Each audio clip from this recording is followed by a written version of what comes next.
Efek layangan putus, Chico Jericho sampai diminta netizen jaga hati Putri Marino. Layangan putus masih jadi perbincangan hangat netizen tiap pekan setelah penayangannya di hari Jumat dan Sabtu. Penonton tampaknya terlalu larut dalam konflik yang terjadi di antara para karakter. Terlebih, ceritanya mengisahkan kejadian yang diangkat dari kisah nyata makin membuat penonton baper. Setelah penonton menyerang kolom komentar Anya Geraldine karena perankan pelakor dan Reza Rahadian yang perankan Aris si tukang selingkuh, kini giliran Putri Marino yang menuai dukungan dari netizen. Bahkan, tak hanya Putri Marino yang terkena efeknya. Sang suami di kehidupan nyata, Chico Jericho juga mendapat komentar dari netizen di akun Instagramnya. Dalam salah satu unggahan terbaru Chico, netizen ramai berkomentar agar Putri Marino yang perankan Kinan dijaga hatinya.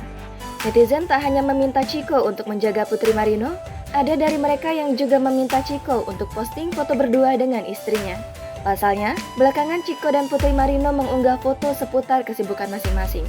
Selain diminta posting foto berdua, beberapa netizen juga salut dengan Chico Jericho yang begitu profesional sebagai aktor.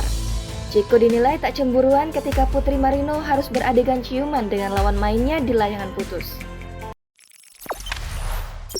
Jangan lupa subscribe, share, komen, dan like ya!